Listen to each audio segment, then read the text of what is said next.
여러분 안녕하십니까? 민간인 신모 씨의 대통령 순방 동행에 대해 이미 대통령실 내부에서 문제 제기가 있었지만 대통령실이 이를 알고도 강행한 것으로 MBC 취재 결과 드러났습니다. 문제 제기를 대통령실 어느 선에서 묵살했는지, 왜 묵살했는지 새로운 의문이 나오고 있습니다. 이런 가운데 대통령실은 전 직원들을 상대로 개인 통화 내역까지 제출하겠다는 각서를 쓸 것을 요구하고 평소엔 하지 않던 직원 대상 소지품 검색까지 진행했습니다. 이기주 기자의 단독 보도입니다. 지난달 초 나토 순방 준비를 위한 정부의 사전 답사팀이 스페인 마드리드에 약 일주일 동안 다녀왔습니다. 민간인 신모 씨도 이때 답사팀에 포함돼 있었습니다. 이후 대통령실 내부에선 소문이 돌기 시작했습니다. 신분과 소속이 명확하지 않은 한 여성이 스페인 마드리드 현지에서 외교부와 대통령실 직원들을 상대로 여사의 일정과 동선을 챙겼다는 것. 그러자 이 사실을 알게 된 일부 대통령실 직원들이 당시 문제의 소지가 될 수 있다는 의견을 최소 2가지 이상의 경로로 윗선에 보고했던 것으로 MBC 취재 결과 드러났습니다. 대형 한방병원의 이사장인 신 씨의 아버지와 윤 대통령이 가까운 사이고 신 씨가 이원모 인사비서관의 아내인데다 공무원이 아닌 민간인 신분이어서 논란의 소지를 차단해야 한다는 문제 제기를 했던 겁니다. 하지만 이 같은 문제 제기는 받아들여지지 않았고 대통령실은 신 씨의 1호기 탑승과 순방 동행을 강행했습니다. 대통령실 관계자는 내부 문제 제기가 있은 뒤 신 씨가 순방팀 본진에선 빠질 줄 알았다면서 누가 신 씨의 동행을 최종 결정했는지는 우리도 알지 못한다고 말했습니다. 내부 문제 제기가 대통령실 어느 선까지 보고됐는지, 왜 묵살이 됐는지, 누구의 지시로 묵살했는지 등 새로운 의문점들이 나오고 있습니다. 이런 가운데 신 씨에 대한 MBC 보도 이후 비선 논란이 확산되자 대통령실은 오늘 전 직원들을 대상으로 통화 내역 제출 서약서 작성을 요구한 것으로 확인됐습니다. 보안상 긴급히 확인할 필요가 있어 휴대폰 등에 대한 통화 내역 열람을 요청받았을 때는 거부하지 않겠다는 내용으로 업무용 전화뿐 아니라 개인 휴대전화의 사적인 통화 내역까지도 대통령실의 요구만 있으면 모두 제출하도록 돼 있습니다. 이뿐 아니라 대통령실은 오늘부터 보안 규정이 강화됐다는 이유로 출입문에서 직원들의 소지품 검색을 시작했는데 이를 두고 제보자 색출에 나선 것 아니냐는 관측도 나오고 있습니다. MBC 뉴스 이기주입니다. 자, 그러면 대통령실 취재하고 있는 이정은 기자와 함께 조금 더 얘기 나눠보겠습니다. 자, 이 기자, MBC 보도 이후에 대통령실은 어떤 시기로든지 해명을 내놨습니다. 근데 문제의 당사자라고 할 수 있는 신모 씨의 남편이죠. 이원모 인사비서관. 다 떠나서 어쩌면 이런 게 인사비서관의 고유 업무 아니겠습니까? 어떤 조치나 입장 내놓은 게 있습니까? 이원모 비서관 차원의 공식 입장이나 조치는 모두 없었습니다. 또 대통령실 안에서는 리스크를 줄여야 할 사람이 인사비서관인데 오히려 문제를 만들고 있다 이런 시각도 있습니다. 그렇죠. 네, 한 대통령실 관계자는 다른 사람도 아니고 본인의 배우자가 순방에 동행한 건데 그러면 인사비서관 본인이 좀 말렸어야 되는 거 아니냐 이런 말까지 했습니다.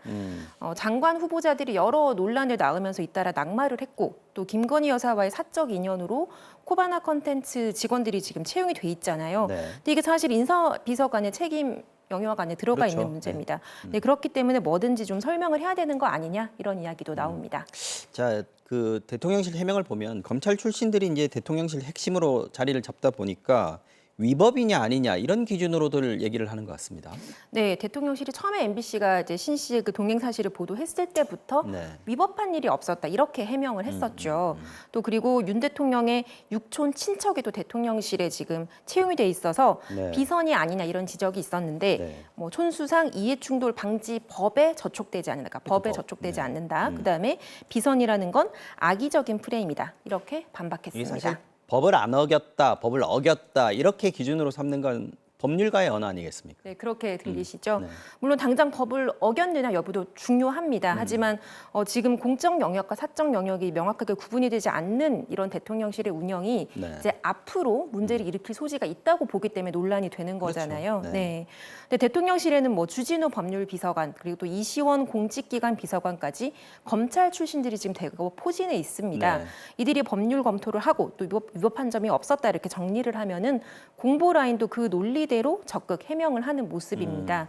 그래서 윤 대통령과의 오랜 인연으로 대통령실에 입성해 있는 검찰 출신 측근 그룹에 대한 어떤 우려가 현실로 드러나는 모습입니다. 자, 하지만 대통령실 내부에서 온도차가 좀 있죠. 이 좀 다른 기류도 감지가 되고 있습니까? 네, 뭐 검찰 출신이 아닌 직원들은 지금의 상황을 조금 더 좀 심각하게 보는 것 같습니다. 그러니까 이른바 국민정서법이라고 하잖아요. 네. 여기에 맞지 않기 때문에 대통령 지지율이 더 떨어지는 거 아니냐 이렇게 촉각을 좀 곤두세우고 있습니다. 네. 사실 취임 초기에는 국정 운영에 탄력이 붙도록 좀 지지율이 탄탄하게 받쳐줘야 되는데 지금 계속 떨어지고 있고 그게 또 경제 문제도 있지만 인사 문제 때문이라는 분석이 있지 않습니까? 맞습니다. 네, 지인 리스크가 이미 이제 많이 부각이 돼 있는 상태인데 순방 동해까지 불거졌고 또 대통령실 내에서도 이번 기회에 좀 논란의 소지가 좀 정리됐으면 좋겠다. 이제 우리도 정책 위주로 그리고 또 민생 위주로 좀 일을 좀 집중하고 싶다. 네. 이런 반응도 있습니다. 근데 결국은 윤 대통령 본인이 좀 문제 심각성을 느끼고 좀 풀어야 할 것 같습니다. 근데 이게 이번 사안이 논란이 쉽게 가라앉지 않을 것 같습니다. 국회도 네. 좀 번졌어요. 네, 그렇습니다. 근데 국민의힘이 트럼프 대통령 딸 사위도 공직에 있었다. 이게 왜 문제가 되느냐라는 식의 반응을 보였습니다. 한번 들어보시겠습니다. 전혀 법적으로 문제될 사안이 아니다. 침소봉대적 정치 공세에 우려를 금할 수 없다. 하지만 민주당은 비선 의혹과 국정농단 의혹을 전면에 내세웠습니다. 네.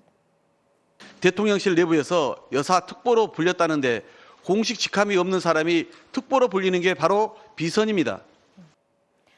민주당은 앞으로 이제 국회가 정상화되면은 운영위원회와 대정부 질문을 통해서 철저하게 따져묻겠다고 지금 벼르고 있습니다.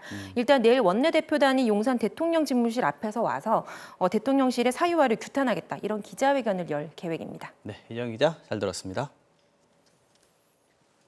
국가정보원이 박지원, 서훈 두 전직 원장을 검찰에 고발한 지 불과 하루 만에 검찰은 일사천리로 본격 수사에 착수했습니다. 의혹의 핵심은 두 전직 국정원장이 문재인 정부의 남북관계 회복 기조에 맞추려고 위법하게 권한을 행사했는지 여부인데요. 검찰이 곧 국정원과 대통령 기록관실을 압수수색할 걸로 예상됩니다. 김지인 기자입니다. 서울중앙지검은 국가정보원의 고발 하루 만에 박지원 전 원장 사건을 공공수사 1부에, 서훈 전 원장 사건은 공공수사 3부에 각각 배당하며 수사에 본격 착수했습니다. 박 전 원장 사건을 맡게 된 공공수사 1부는 이미 서해 피격 공무원 고 이대준 씨 유족이 고발한 월북 조작 의혹을 수사해왔습니다. 청와대가 당시 수사 조작을 지시했는지, 그 과정에서 박지원 당시 원장이 불리한 증거를 삭제했는지 함께 수사하게 됐습니다. 특히 이 씨가 북한군에게 남한 공무원이라고 밝혔다는 내용 등 월북이 아닌 것으로 보이는 정황들을 없앴는지가 핵심 쟁점입니다. 박 전 원장은 당시 이 씨가 북한군에게 관등 성명을 밝힌 건 사실이지만 한 번도 자료 삭제를 지시한 적 없다고 반박했습니다. 설사 우리가 삭제를 하더라도 또 우리 메인 서버에 그대로 남아있는 거예요. 삭제해도 기록이 되고 기록이 남고. 공공수사 3부는 문재인 정부가 2019년 11월 탈북 어민들을 5일 만에 북송한 과정에서 국정원의 역할을 조사하게 됐습니다. 남북관계 회복에 힘썼던 당시 기조에 맞춰 서훈 전 원장이 탈북 어민들을 빨리 북한에 돌려보내려고 합동조사와 어선 현장 조사를 서두르거나 중단시켰는지 여부가 핵심입니다. 검찰은 수사 인력을 늘려도 특별수사팀이나 전담수사팀 명칭은 쓰지 않기로 했습니다. 전 정권에 대한 대대적인 사정이라는 시각을 의식한 것으로 보입니다. 국정원의 자체 조사 자료를 확보하기 위해 곧 국정원 압수수색이 이뤄질 것으로 보입니다. 또 두 사건 모두 청와대의 개입 여부가 핵심인 만큼 대통령 기록관실 압수수색도 추진할 것으로 전망됩니다. MBC 뉴스 김지인입니다. 자, 이번 전직 국정원장 수사를 보면 여당과 검찰, 국정원이 일사불란하게 움직였다는 걸 알 수 있습니다. 수사의 최종 목표는 문재인 전 대통령일 수 있다는 전망이 야당 안에서 나오고 있는데요. 김재경 기자의 보도입니다. 지난달 16일 해경이 월북 증거가 없다며 서해 공무원 피격 사건의 결론을 뒤집자 윤석열 대통령은 강도 높은 수사 의지를 내비쳤습니다. 아마 조금 더 진행이 되지 않겠나. 조금 더 기다려보시죠.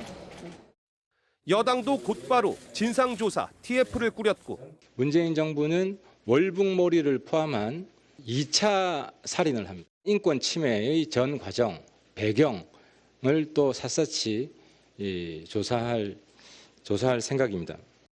TF가 어제 고발 방침을 밝히자 2시간 만에 국정원이 전직 국정원장 2명에 대한 고발에 나섰고 검찰이 신속하게 수사에 착수했습니다. 이외에도 탈북어민 북송 사건과 여성가족부 대선 공약 개발 의혹 등 새 정부 출범 이후 진행된 중앙지검 수사는 대부분 이전 정권이나 야권 인사를 향하고 있습니다. 민주당은 정치보복이자 기획수사로 규정했습니다. 인사 실패와 비선 보좌 의혹, 여권 내 갈등이 낳은 지지율 하락 국면을 뒤집기 위해 여권이 국정원과 검찰, 감사원을 전방위적으로 동원하고 있다는 겁니다. 또 그 칼끝은 결국 문재인 전 대통령을 향할 걸로 보고 대책위를 꾸려 강력히 대처하겠다고 밝혔습니다. 지금 전 정권 인사들을 겨냥하고 있는 것이죠. 네. 그 끝에는 NSC 그다음에 대통령까지 한번 물고 들어가겠다 이런 의도입니다. 이에 대해 국민의힘은 이번 수사의 본질이 진실 규명이라고 맞받아쳤습니다. 친북 성향 정부가 대한민국 공무원과 탈북민을 희생시킨 종북 공정으로 관련 첩보 자료를 삭제하는 등 진실을 은폐한 중대 국가범죄를 자행했다는 겁니다. 늦었지만 진상 규명을 위한 노력이 시작되고 있습니다. 국민의힘과 윤석열 정부는 진실을 밝혀 자유 대한민국을 지켜내겠습니다. 하지만 여권 내에서도 경제 등 당면 현안도 많은데 장기간 끌고 갈 일이냐는 비판과 함께 수사가 무리하게 진행될 경우 불어올 역풍을 우려하는 목소리도 나오고 있습니다. MBC 뉴스 김재경입니다. 박지원 전 국정원장 고발 사건을 놓고 고발한 국정원과 민주당이 대립했습니다. 민주당은 국정원이 군만이 생산하고 삭제도 할 수 있는 첩보 보고서를 박 전 원장이 지운 것으로 착각한 거 아닌지 의심하고 있는데요. 하지만 국정원은 군 정보망의 기밀 정보와 이번 고발 건은 무관하다고 반박했습니다. 홍익표 기자가 전해드립니다. 서해 피격 공무원 사건과 관련해 국방부를 방문한 민주당 TF. 의원들은 이 자리에서 국정원이 박지원 전 국정원장에게 적용한 첩보 삭제 혐의는 잘못된 거라고 주장했습니다. 군사정보 통합 처리 체계, 이른바 밈스로 불리는 정보망의 관리 권한을 착각했다는 겁니다. 국정원에 나가 있는 밈스도 국방부에서 운영한 밈스 체계입니다. 그래서 국방부에서 나가 있는 밈스 체계에서 삭제가 할 수가 없는데 삭제됐다고 하니 밈스는 국방부나 합참 정보부서, 국정원 같은 기관에서 생산된 첩보 등 정보를 올리는 구조인데 이를 삭제하는 건 정보를 만든 주체만 가능합니다.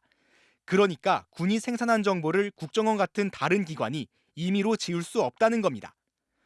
정보의 원본은 있는 상태에서 군이 자신들의 정보를 전산해서 삭제한 것을 박지원 원장이 삭제하게 한 걸로 착각한 것 아니냐는 주장입니다. 그러면서 국정원이 기밀 문서가 유통 관리되는 방식을 노출했다고 지적했습니다. 정보기관에서 이루어진 의사결정을 형사상으로 법적으로 갖고 오는 것은 안보에 구멍을 내는 거라고 봅니다. 국가정보원은 민주당의 주장을 즉각 반박했습니다. 국정원은 형사 고발건과 관련해 박지원 전 원장 등을 밈스에 탑재되거나 유통되는 문건을 삭제한 혐의로 고발하지 않았다고 일축했습니다. 그러면서 자체 조사와 고발 과정에서 기밀을 유출한 적이 없고 앞으로 수사에서 실체적 진실이 밝혀질 거라고 전했습니다. 민주당과 국정원의 주장이 엇갈리면서 진실은 결국 검찰 수사로 밝혀질 걸로 보입니다. MBC 뉴스 홍익표입니다.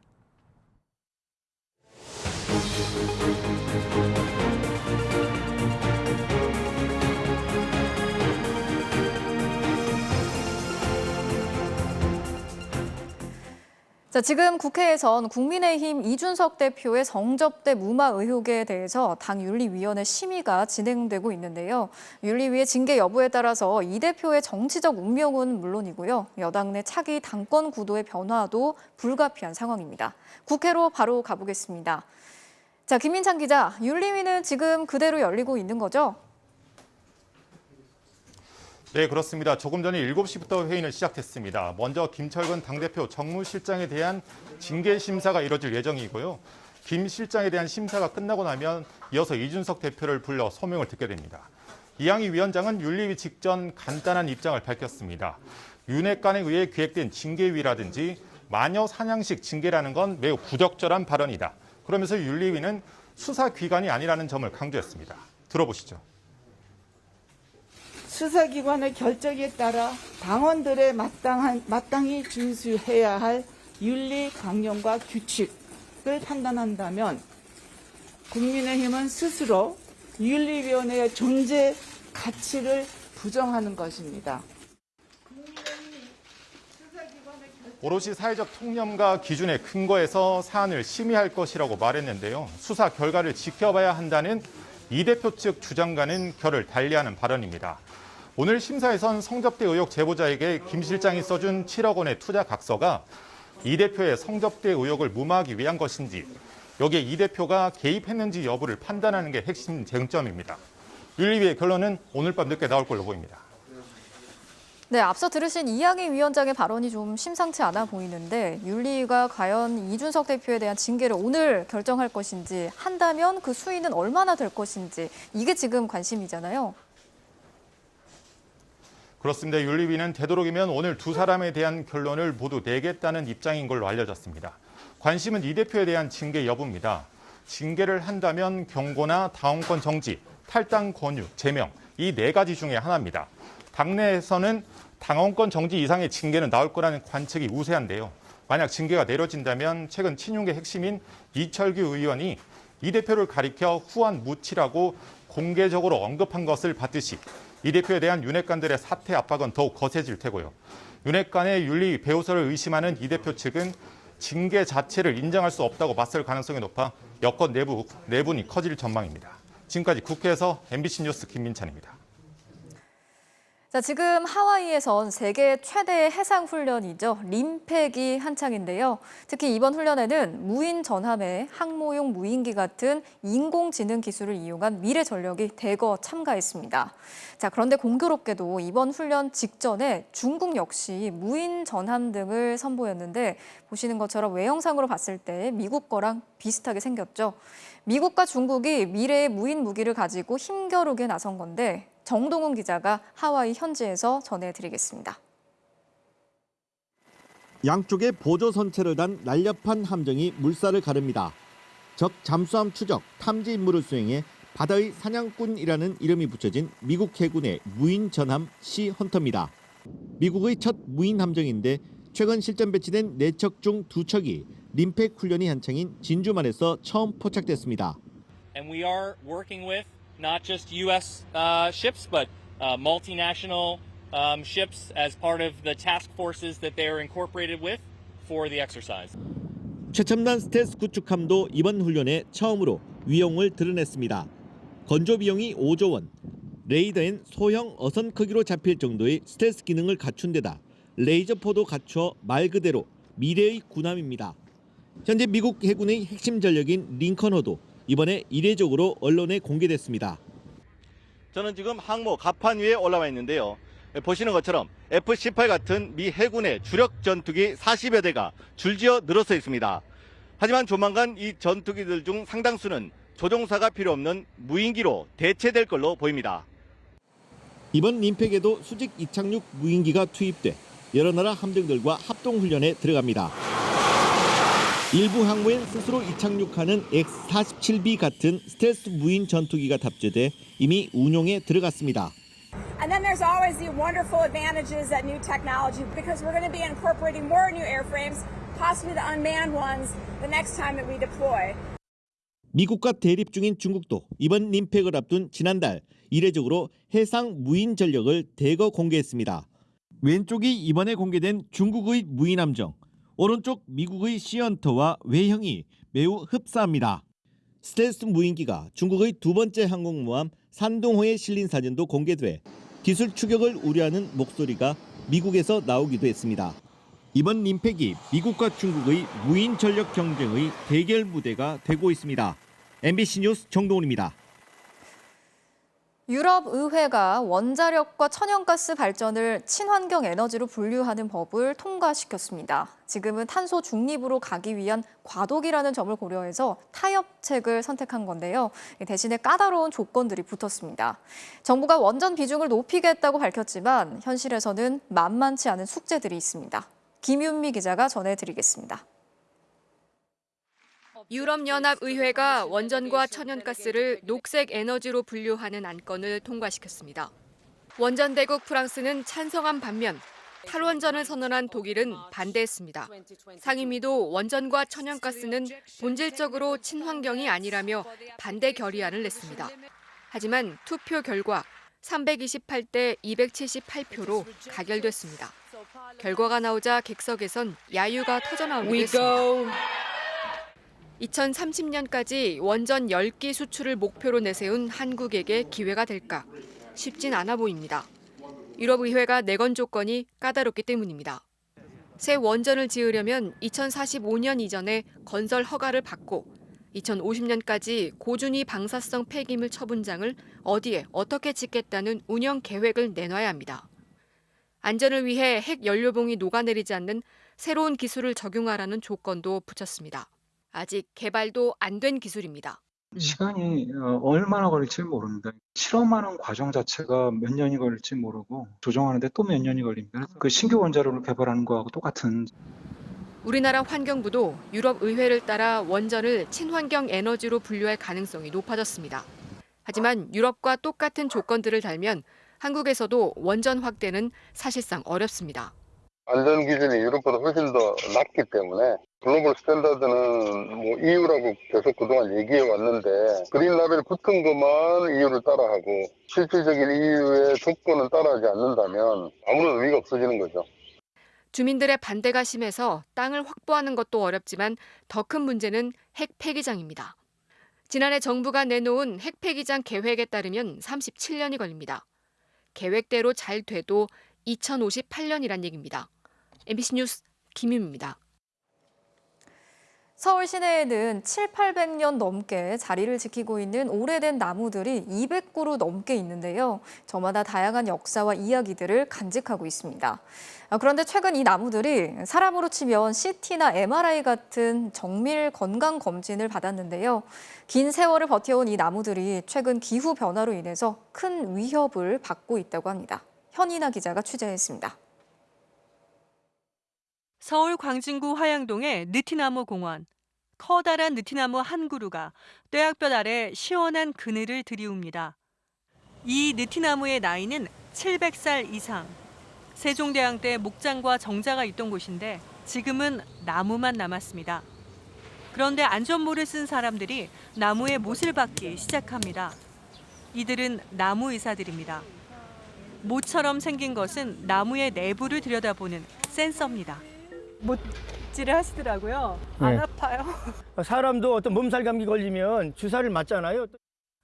CT를 촬영하듯 나무의 속을 촬영했습니다. 나무 내부의 하늘색 부분은 나무가 썩었거나 비어있는 부분입니다. 겉은 멀쩡해 보였지만 사실은 그렇지 않았습니다. 원장님 보시기에 건강합니까?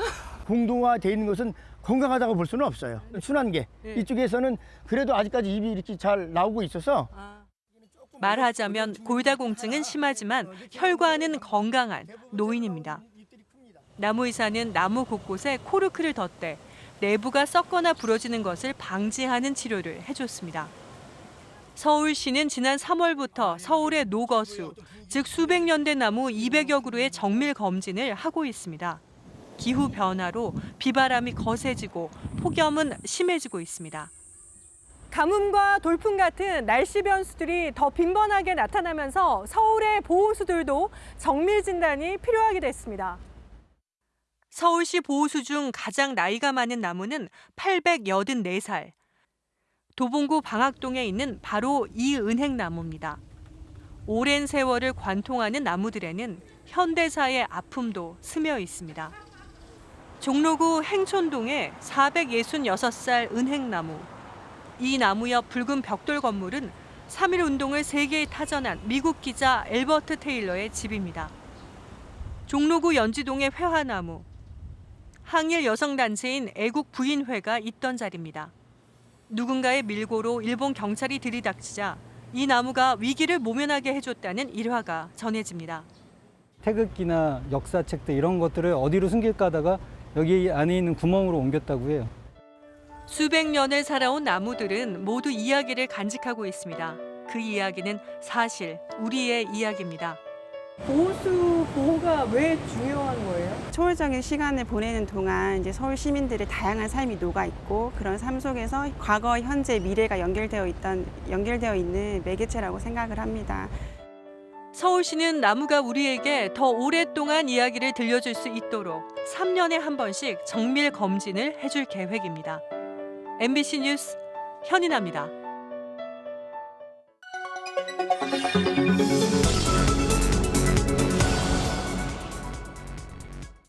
알고 보니 시작합니다. 몇 년 새 20, 30대 청년층의 주식과 가상화폐 투자가 급증하면서 최근엔 청년층이 개인 파산이나 회생 절차를 밟는 사례가 늘고 있습니다.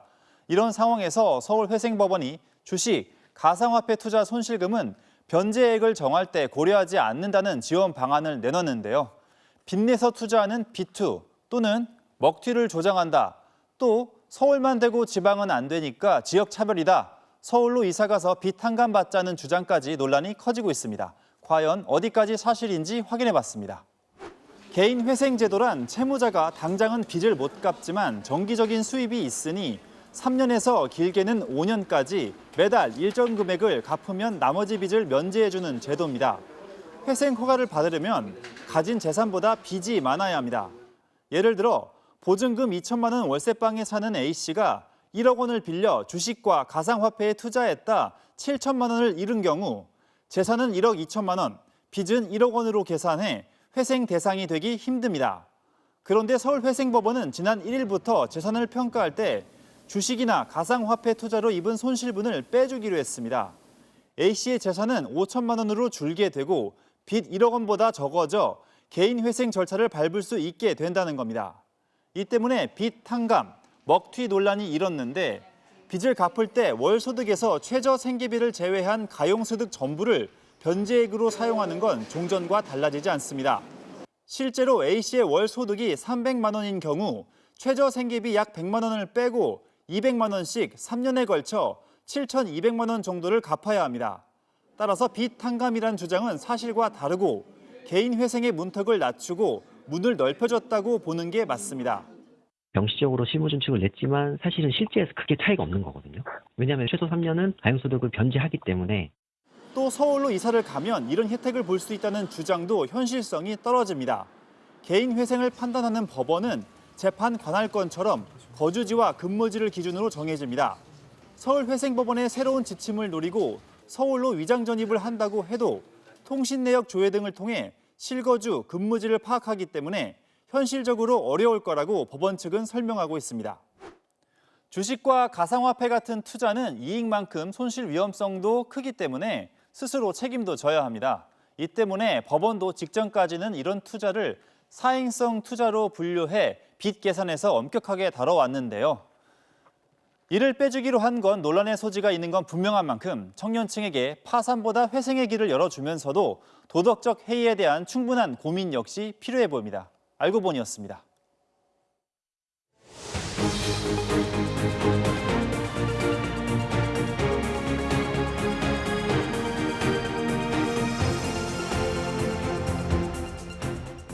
오늘도 코로나19 확진자가 2만 명에 육박했습니다. 올여름에 하루 20만 명까지 환자가 늘어날 수 있다는 우려가 나오고 있는데요.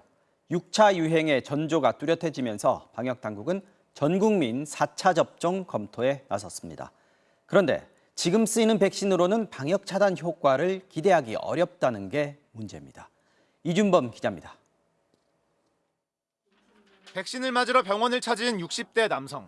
3차 접종을 완료하고 3월엔 오미크론에도 걸렸었지만 불안감에 4번째 접종을 결정했습니다. 코로나가 조금 이제 약해지니까 안 맞아도 되겠지 하는데 또 다시 증가하니까 영업을 하는 사람이라니까 불안하니까. 현재 4차 접종을 마친 사람은 전체 인구의 8.7%에 그칩니다. 60세 이상 고령층이 대상인데다 방역당국에서도 감염 이력이 있으면 4차 접종까지 권고하지는 않기 때문입니다. 하지만 재확산이 본격화되면서 방역당국은 전 국민 4차 접종의 필요성을 검토하기 시작했습니다. 문제는 지금 쓰이는 백신이 재확산을 이끌고 있는 BA.5 변이에 효과가 떨어진다는 겁니다. 미국 하버드대 연구팀의 논문을 보면 화이자 백신 3차 접종까지 마친 상태에서 오미크론 BA2에 걸렸을 때 항체가 평균은 829였지만 BA5는 275로 3분의 1 정도로 떨어졌습니다. 미국 FDA는 백신 회사들에게 BA5에 대응할 수 있도록 백신을 개량할 것을 권고했습니다. This gives us the right vaccine in preparation for potential need for boosters in the fall. 전 국민으로 접종 대상을 넓힌다 해도 지금 백신으론 유행을 막기 어렵다는 뜻입니다. 다만 중증으로 넘어가는 것을 막는 효과는 여전해 고위험군 접종에 집중해야 한다는 주장이 나옵니다. 고위험군에서의 위험도를 낮추는 목적이 첫 번째고 고위험군에 영향을 줄 만한 세대의 감염을 좀 낮추겠다고 하는 부분이 두 번째 목적이거든요. 하반기 국내에 도입될 백신은 1억 1,600만 회 분입니다. 변이 대응력이 높아진 새 백신이 언제 나올지, 물량을 얼마나 확보할 수 있을지도 4차 접종 확대 시기에 영향을 미칠 것으로 보입니다. 각국의 치열한 경쟁이 예상되는 만큼 백신 확보 전략을 세우는 것도 더욱 중요해졌습니다. MBC 뉴스 이준보입니다. 오직에서 바닥에 신문지 깔고 누워서 자겠어요. 머리 이만한 공간만 있으면 여기서 그냥 바닥에 누워 있잖아요. 방광염이 한번 왔었어요. 오줌이 계속 마려운 거예요. 아프고 인결하면은 그냥 방광염을 달고 살아야 되는구나. 네, 휴게시설은 물론 화장실까지 부족해서 노동자들이 공장 주변에 드러눕고 용변을 참다 질병까지 걸리고 있다는 삼성바이오로직스 사공장 건설 현장. 저희가 이틀에 걸쳐서 보도해드렸는데요. 초인류 기업, 세계 최대 규모 바이오 공장의 건설 현장이 어떻게 이 정도로 열악했을까요? 이 문제 추적해온 지윤수 기자의 리포트 먼저 보시고 이야기 이어가겠습니다. 삼성바이오로직스 4공장은 지난 2020년 11월 착공됐습니다. 당초 2022년부터 지을 계획이었지만 코로나 사태로 바이오 산업이 성장하자 일정을 대폭 앞당겨 착공에 나선 겁니다. 그런데 화장실이나 휴게실 같은 부대 시설을 마련할 부지가 없다는 문제가 있었습니다. 앞서 건설된 1, 2, 3 공장의 경우 비어있던 4공장 부지에 부대 시설을 뒀지만 4공장 착공 때는 그럴 만한 부지가 없었습니다. 하지만 공사는 그대로 시작됐습니다. 2020년 11월 달에 4공장이 착공되면서 이미 선계약을 받습니다. 주변에 부대 시설을 준비하지 않은 상태에서 공사를 시작을 해버린 겁니다. 실제로 공사가 진행되면서 화장실과 휴게시설이 열악하다는 문제 제기가 현장에서 나오기 시작했습니다. 지난 겨울에도 노동자들이 강추위에 떨며 밖에서 쉬는 모습이 공개됐는데 발주처도 시공업체도 뾰족한 대책을 내놓지 않았습니다. 그러다 문제는 올해 들어 더 악화됐습니다. 삼성바이오가 공장의 부분 가동 시점을 당초 계획보다 6개월가량 앞당기겠다고 선언한 이후입니다. 4공장은 연말 부분 가동을 목표로 사전 수주 활동을 강화해 고객들을 최대한 확보해 나가겠습니다. 계획이 더 단축되면서 현장에 투입된 노동자들은 더욱 늘어났고 가뜩이나 부족했던 화장실과 휴게실 문제가 극도로 심각해졌습니다. 가면 이제 줄 서가 있고 어떤 때는 급해가지고 절절절 할 때도 많고 그래요. 결국 지난달 노조가 기자회견에 나섰고 MBC도 취재에 착수한 뒤에야 변기 20여 개와 휴게용 의자 300개가 공급되는 등 일부 개선 조치가 이뤄졌습니다. 시공사인 삼성 엔지니어링은 코로나 사태로 공사 진행 속도가 늦어져 필요한 인력이 더 많아진 상황이라며 현실적으로 공간이 부족하다고 설명했습니다. 노조 측의 인권 상황 설문조사에서 24점을 받은 삼성바이오 측은 MBC의 취재에 응하지 않았습니다. MBC 뉴스 지윤수입니다. 네, 그러면 이 문제 연속해서 보도한 지윤수 기자와 함께 좀 더 얘기 나눠보겠습니다. 자, 지 기자 잘 봤습니다. 충격적이기도 하고 황당하기도 합니다. 이게 이번 취재가 어떻게 시작된 겁니까? 네, 지난달 16일 노조의 기자회견이 있었는데 현장에서 공개된 몇 장 사진들이 정말 놀라웠습니다. 네. 세계 1위 대기업의 건설 현장이 맞는지 믿기 힘든 모습이어서 더 취재해 봐야겠다고 생각했습니다. 자, 근데 이게 건설 현장이고 바이오 공장이란 말이죠. 외부인들 출입이 좀 제한이 돼 있었을 텐데 취재가 좀 어려웠겠어요. 네, 그렇습니다. 그래서 약 3주간 현장 노동자들과 소통하면서 내부를 촬영한 사진과 영상들 제공받았고요. 네. 공장 밖 주차장이라든지 접근할 수 있는 곳은 여러 번 가서 일하시는 분들과 만났습니다. 자, 근데 리포트 보면은 노동자들이 이 환경에 대해서 문제 제기를 한 게 꽤 오래됐습니다. 그래서 이제 취재를 하고 보도가 나오니까 삼성 바이오로직스나 삼성 엔지니어링 같은 곳에서 좀 반응이 있었습니까? 네, 삼성 엔지니어링 측은 공간이 확보되는 대로 화장실과 휴게시설을 늘려가겠다고 거듭 밝혔습니다. 네. 하지만 제가 오늘 낮에도 연락을 해봤는데 아직도 의자 구하고 화장실 순서 기다리기 여전하다고 합니다. 네, 그리고 건물을 발주한 삼성 바이오로직스는 무대응을 일관하고 있는데요. 노동자들과 대화는커녕 저희 취재에도 전혀 응하지 않고 있습니다. 자, 이 삼성의 현장이 이렇다 하면은 다른 건설 현장들도 마찬가지로 좀 열악한 상황들이 있을 것 같은데 노동자 수가 얼마면 화장실 수는 몇 개, 휴게실은 어느 정도 면적 이런 게 규정이 좀 있어야 될 것 같은데 없습니까? 네, 그런 규정이 구체적으로 없다는 게 문제인데요. 정부가 준비 중인 시행 규칙에 따르면 휴게시설은 최소 면적인 6제곱미터 이상이면 된다고만 돼 있고 구체적인 건 노사 자율로 정하라고만 돼 있습니다. 화장실도 300m 이내에만 만들라고 돼 있을 뿐 구체적인 숫자는 규정이 따로 없습니다. 때문에 전체 인원 대비 최소 시설이 어느 정도여야 한다. 이런 기준이 필요하겠다는 생각 들었습니다. 네, 지윤수 기자 잘 들었습니다.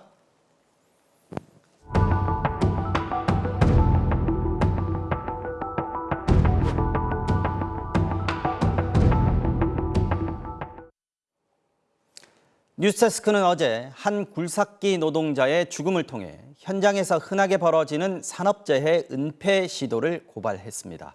여기 또 하나의 사례가 있습니다. 척추뼈 3개가 부러졌는데도 119를 부르지 않고 20분 동안 대책회의를 했습니다. 중대재해처벌법이 시행된 뒤에도 이런 일이 계속되고 있다고 합니다.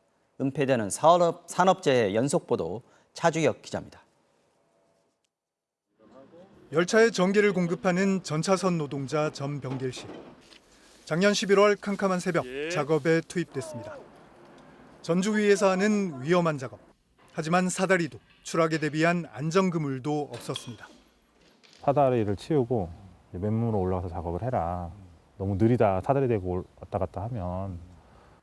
그러다 7m 아래로 추락했습니다. 이제 머리도 감각이 없고 다리도 이제 감각이 없고 구호 조치를 요청을 했어요. 119를 불러달라고. 앰뷸런스를 빨리 불러달라고.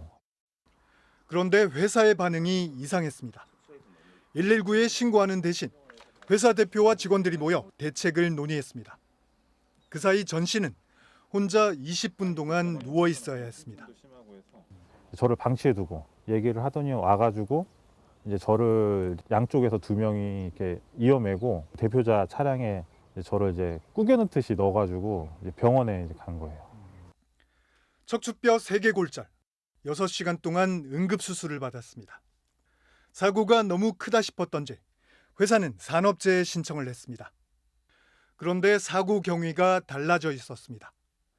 일하다 난 사고가 아니라 교육 실습장에서 교육받다 추락한 걸로 뒤바뀌었습니다.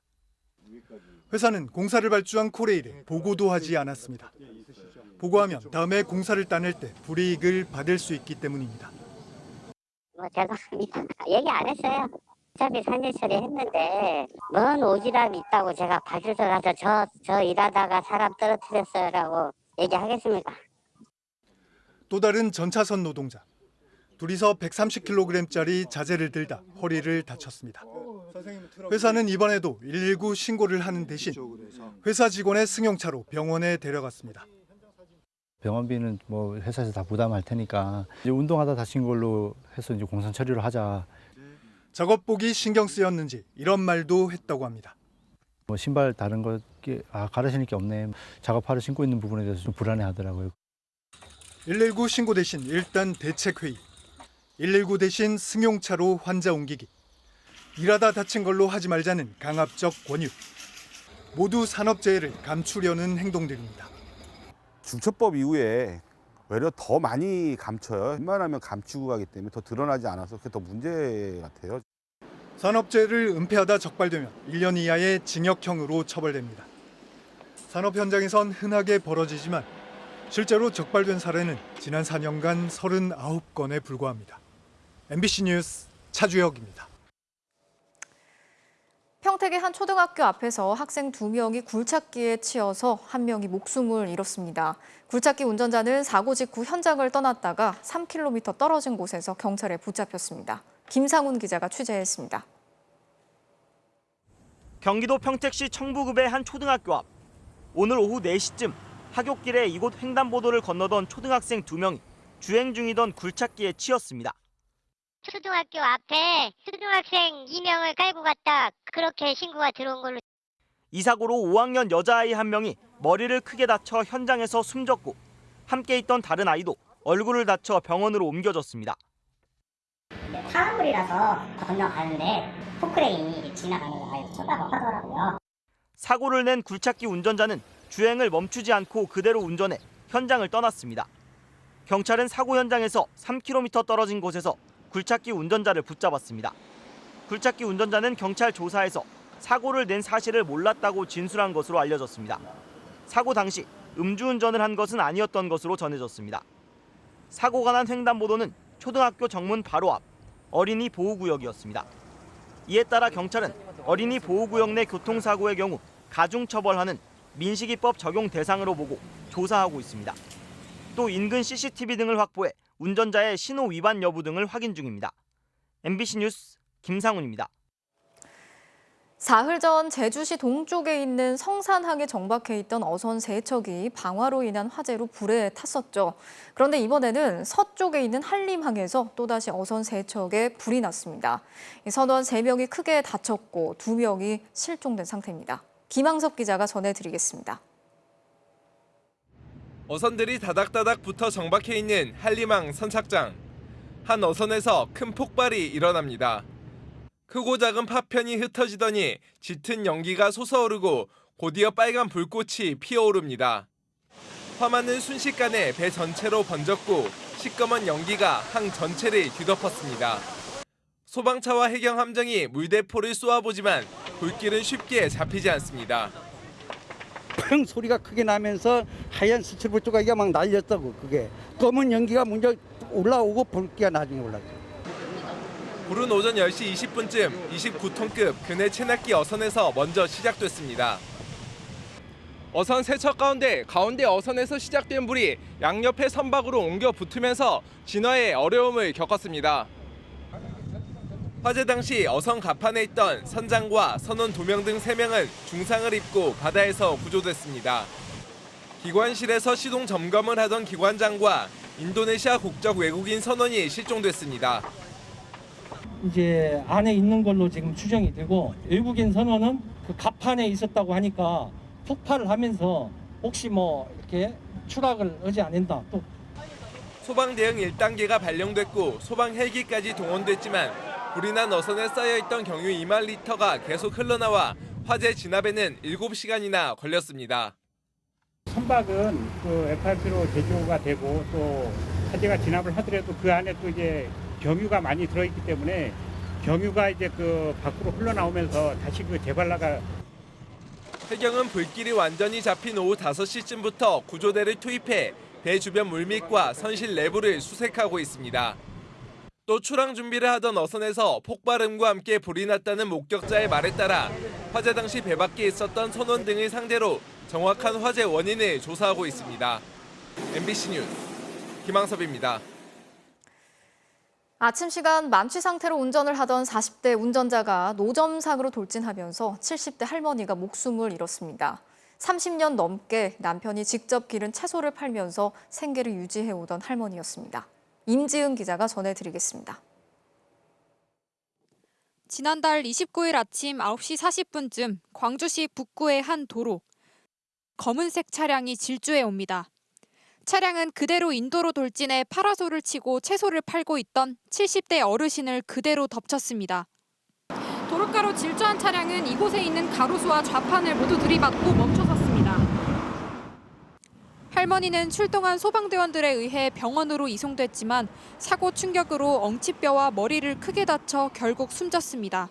차려주고 가서 쉬라고 안 씻고 그래서 집에 들어갔는데 큰일 났다고 할머니 돌아가시게 됐다고. 가해 차량 운전자는 40대 여성. 아침부터 술이 덜 깬 상태로 운전대를 잡았는데 혈중 알코올 농도는 0.094%로 운전면허 취소 수준의 만취 상태였습니다. 피해 어르신은 30여 년 동안 집에서 멀지 않은 도로가에서 남편이 직접 기른 채소를 팔아왔습니다. 그 할머니한테 간장을 일은 있어.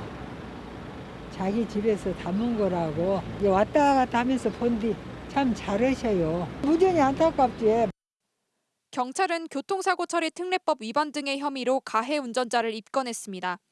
주변 상인들은 뜻을 모아 사고를 낸 운전자를 엄하게 처벌해달라며 진정서를 제출했습니다. 광주와 전남 지역에서 지난 1월부터 6달 동안 오전 시간대 음주운전 단속에 적발된 사람은 327명에 달합니다. MBC 뉴스 임지은입니다. 최근 중국에서는 돼지고기 가격이 급등하면서 돼지고기발 인플레이션 우려에 긴장하고 있습니다. 특히 돼지고기 같은 경우에는 중국 사람들의 주식과도 같아서 민심이 동요할 수 있기 때문인데요. 베이징에서 이혜인 특파원이 취재했습니다. 베이징의 한 재래시장, 돼지고기 상점들이 줄지어 있습니다. 손님들은 상태를 확인하며 신중하게 고기를 고릅니다. 그런데 파는 사람도, 사는 사람도 최근 값이 많이 올랐다고 입을 모읍니다. 明天是11、12、12、13，只得涨，这一天涨2块，现在。就是可能上涨的不是特别多，但是在慢慢的上调。 돼지고기 가격이 오른 것은 우크라이나 전쟁으로 곡물 가격이 급등하면서 사료값도 올랐기 때문입니다. 사육에 부담을 느낀 양돈 농가들이 돼지를 처분하면서 사육돼지가 줄었고 이로 인해 가격이 오르고 있는 겁니다. 3월 킬로그램당 3,500원 수준이던 도매 가격은 이번 달 5,500원으로 60% 가까이 올랐습니다. 위샹로우스, 홍샤오로우, 동퍼로우, 고바로우 여기서 로우라고 발음되는 고기 육자가 들어가는 게 모두 돼지고기 요리로 돼지고기는 중국 전체 육류 소비에서 차지하는 비율이 70%가 넘는 사실상 주식과도 같습니다. 돼지고기 가격의 상승이 다른 식재료와 전반적인 외식 가격 상승으로 확산할 수 있는 데다 중국 남부 지역의 홍수에 양돈 농가들이 피해를 입어 가격이 더 오를 거란 전망까지 나오자 비상이 걸렸습니다. 投放中央猪肉储备，并指导地方适时联动投放储备，形成调控合力。 중국의 5월 물가 상승률은 2.1%. 전 세계가 고물가에 시달리는 상황에서 중국만은 예외를 보여왔는데 이번 돼지고기발 인플레이션 우려에 당국이 바짝 긴장했습니다. 중국에는 돼지고기와 식량이 천하를 평안하게 한다는 말이 있습니다. 시진핑 주석의 장기 집권을 선포할 가을 당대회를 앞두고 중국이 돼지고기 가격에 민감한 이유기도 합니다. 베이징에서 MBC 뉴스 이혜인입니다. 보리스 존슨 영국 총리가 보수당 대표직에서 사임한다고 영국 언론들이 일제히 보도했습니다. 코로나 봉쇄 기간에 파티를 벌였던 논란은 겨우 마무리가 됐지만 측근 인사의 정비 문제에 대한 거짓 해명으로 인해서 리더십에 돌이킬 수 없는 타격을 받았습니다. 이 소식은 박소희 기자가 전해드리겠습니다. 최근 거듭된 사퇴 요구에 단호하게 거부 의사를 밝혔던 보리스 존슨 영국 총리. But I'm not going to step down. And the last thing this country needs, frankly, is election.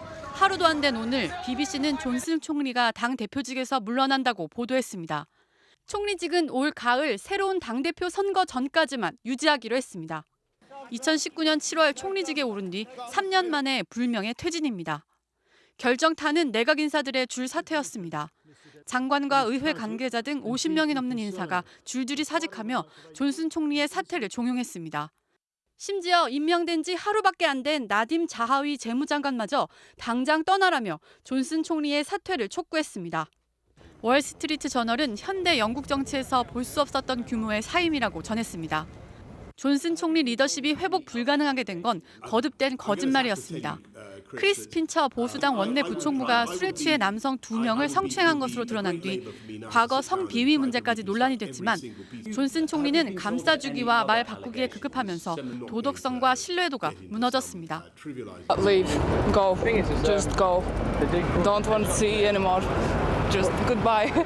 이미 존슨 총리는 코로나19 방역 조처를 어기고 총리 관저에서 음주 파티를 벌였다는 이른바 파티 게이트로 위기에 빠졌지만 한 달 전 보수당 신임 투표를 통과해 가까스로 자리를 보존했습니다. MBC 뉴스 박소희입니다. 정부가 앞으로 국가 재정 지출을 줄이겠다는 계획을 발표했는데요. 재정 지출이 늘어나지 못하도록 재정 준칙을 아예 법으로 정하겠다고 했습니다.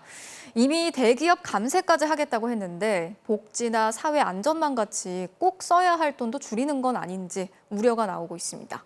고은상 기자가 취재했습니다.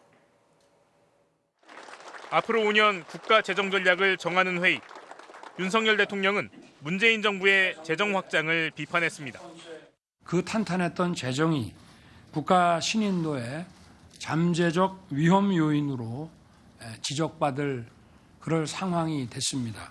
지난 5년간 재정 상황이 크게 악화됐습니다. 정부는 앞으로 지출을 줄여 국가 채무 비율을 관리하기로 했습니다. 현재 50%인 GDP 대비 국가 채무 비율을 2027년까지 50% 중반에서 더 늘어나지 않게 막고 재정 적자도 코로나 이전 수준인 GDP 대비 3% 이하로 관리하기로 했습니다. 이런 내용의 재정 준칙을 아예 법으로 정해 지키게 하겠다고 밝혔습니다. 지금까지 확장 재정에 비해서 긴축을 한다고 이해하시면 되고요. 긴축을 하면서도 실제로 필요한 부분들은 챙기겠다 이런 얘기입니다. 정부는 법에 예외를 둬서 위기가 오면 재정 지출을 더 할 수 있게 하겠다고 밝혔습니다. 하지만 고령화, 양극화, 기후위기 같이 돈 쓸 곳은 늘어나는데 복지 지출이 뒷전으로 밀릴 수 있다는 우려가 나옵니다. 그 서민들의 어려움이라도 이런 것을 해결해 줄 수 있는 건 재정이거든요. 재정의 역할이 이제 갈수록 중요해지는데 족쇄를 이미 이제 탁 채워놓고 시작하겠다 그러면 그것이 상당히 어려울 수 있다. 꼭 필요할 때 빚을 내는 것도 필요한데 유연성을 떨어뜨릴 거라는 우려도 있습니다. IMF나 OECD 보고서를 보면은 재정 건전성이라는 단어 대신에 재정의 지속 가능성을 염두에 두거든요. 부채도 무조건 줄이는 게 최선이 아니라 절묘한 균형점을 찾는 것이 가장 재정의 지속 가능성을 높이는 거거든요. 한국은 코로나19 시기 미국과 유럽 등 다른 선진국들과 비교해 재정을 가장 적게 쓴 나라 중 하나입니다. MBC 뉴스 고은상입니다.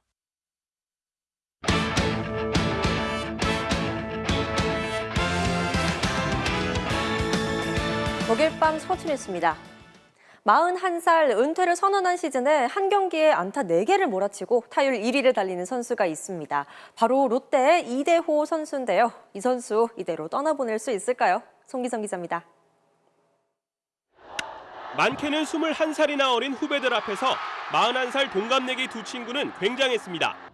홈런 2개를 쏘아 올린 SSG 추신수와 함께 이대호는 4안타의 화려한 타격쇼를 펼쳤습니다. 14년 연속 100안타와 두 자릿수 홈런 달성. 양준혁에 이어 역대 두 번째 대기록입니다. 특히 두 자릿수 홈런은 일본과 메이저리그 시절까지 포함해 무려 19년을 이어온 엄청난 기록입니다. 선수 생활 너무 오래 한 것 같아요. 19년 동안 계속 안 아프고 많이 뛰었기 때문에 결과가 왔다고 생각하거든요. 올 시즌이 마지막이라고 선언한 이대호는 전날까지 타율과 최다 안타에서 키움의 이정우를 제치고 1위를 달리며 전성기 못지않은 실력을 과시하고 있습니다. 이제 올스타전을 시작으로 은퇴 투어에 들어가 정든 그라운드와 이별을 준비하고 있지만 팬들은 레전드를 떠나보내고 싶지 않습니다. 대한민국에 3대 마요가 있는데 하나는 치킨 마요, 하나는 참치 마요, 세 번째는 이대호 은퇴하지 마요. 들어보셨어요? 그 말씀이 너무 감사드려가지고 좀 솔직히 좀 감동받았습니다. 은퇴한다고 말했는데 남자가 한번 말을 지켜야죠. 지난 2010년 전무후무한 타격 7관왕에 세계 최초 9경기 연속 홈런 등 의미 있는 기록을 보유한 이대호. 시즌 끝까지 타율 1위를 지켜낸다면 메이저리그의 베리 본즈를 넘어 세계 최고령 타격왕에도 오를 수 있지만 가장 바라는 건 아직 이루지 못한 우승의 꿈입니다. 욕심납니다. 욕심나고 지금 5위하고 별 차이 안 나기 때문에 이제 한 게임 한 게임 최선을 다하다 보면 저희도 좋은 결과가 있을 것 같습니다. MBC 뉴스 송기성입니다. 스포츠 스타들의 부모님 가운데 이만큼 인기가 많은 분이 있었을까 싶은데요. 손흥민 선수의 아버지 손웅정 씨를 보기 위해 이른 아침부터 수많은 인파가 몰렸습니다. 아침부터 긴 줄이 늘어서 있습니다. 대형 서점 앞인데요. 손흥민 선수가 아닌 아버지 손웅정 씨의 저자 사인회를 기다리는 분들입니다. 지방에서 새벽 기차 타고 올라온 분도 계시네요. 김천에서는 4시 반에 일어나서 차를 5시 10분에 탔어요. 손흥민 선수를 좋아하니까 아버님은 그냥 한번 이제 만나보고 싶은 그런 호기심이 가득해서. 100명이 넘는 팬들이 몰릴 정도로 열기가 뜨거웠는데 팬들의 인사말도 남달랐습니다. 멋지게 키워주셔서 정말 감사합니다. 손흥민 선수 키워주셔서 감사합니다. 편지는 기본, 선물 공세에 아예 독후감까지 써온 분도 있었고 특별한 부탁을 한 팬도 있었습니다. 내일 손 선수 생일이라 컵이거든요. 네. 컵 전달해주세요. 모두 저마다의 사연을 안고 손흥정 씨를 만나러 왔는데요. 저희가 또 축구하고 있어서 그러세요? 저희 연예인 팬사인회 나가봤는데 감사합니다. 겸손한 마음이 항상 베이스에 깔려 있는데 그분의 철학이랑 이런 걸 보면 손흥정 감독님 자체를 좋아하는 사람들도 많아지기 시작한 게 아닐까. 1시간 동안 쉼없이 사인하고 사진 찍고 악수하고 꿈나무 친구에겐 격한 포옹까지 이마에 땀이 송글송글 맺혔네요. 감사하죠. 아유. 힘든 건 사치죠. 별거 아닌 책을 또 이렇게 잘 읽으셨다라는 분들 말씀도 듣고 많은 분들이 이렇게 동참해 주셔서 그 부분에 대해서 너무 감사하죠. 어렸을 때부터 손흥민 선수를 직접 지도해 세계적인 선수로 키워냈기 때문에 이런 독특한 풍경도 가능했을 텐데요. 아버지에 대한 관심까지 높아진 걸 보니 손흥민 선수의 활약이 얼마나 대단했는지 느껴지네요. 일본 J리그에서 나온 오버헤드킥 극장골로 토플레이 출발합니다. J리그 가시마와 세레소의 경기입니다. 3대2로 뒤진 가시마. 시간이 얼마 안 남았는데요. 후방에서 롱패스, 수비수 한 명 제치고 그대로 슛! 골대 맞고 들어갔어요. 환상적인 오버헤드킥. 뒤도 안 돌아보고 찼는데 그 짧은 시간에 거리와 각도를 어떻게 조절했을까요? 김진현 골키퍼가 손을 쓸 수가 없었던 멋진 골입니다. 이번엔 남미 축구로 가보시죠. 측면에서 크로스. 와, 여기도 엄청난 골이 터집니다.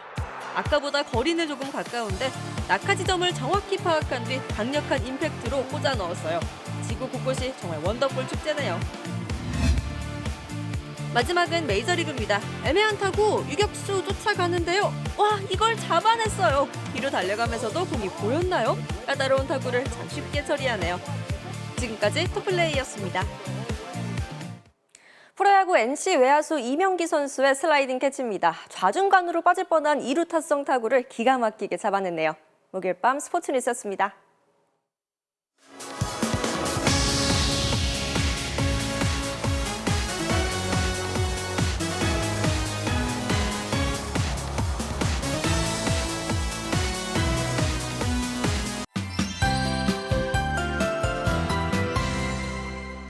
장맛비가 오락가락 이어지고 있습니다. 당초 예상보다는 강도가 약한데요. 현재 레이더 영상을 보시면 중부와 전라도, 경북 지방을 중심으로 산발적으로 비가 내리고 있고요. 특히 전북 곳곳으로는 시간당 10mm 안팎으로 다소 강하게 내리고 있습니다.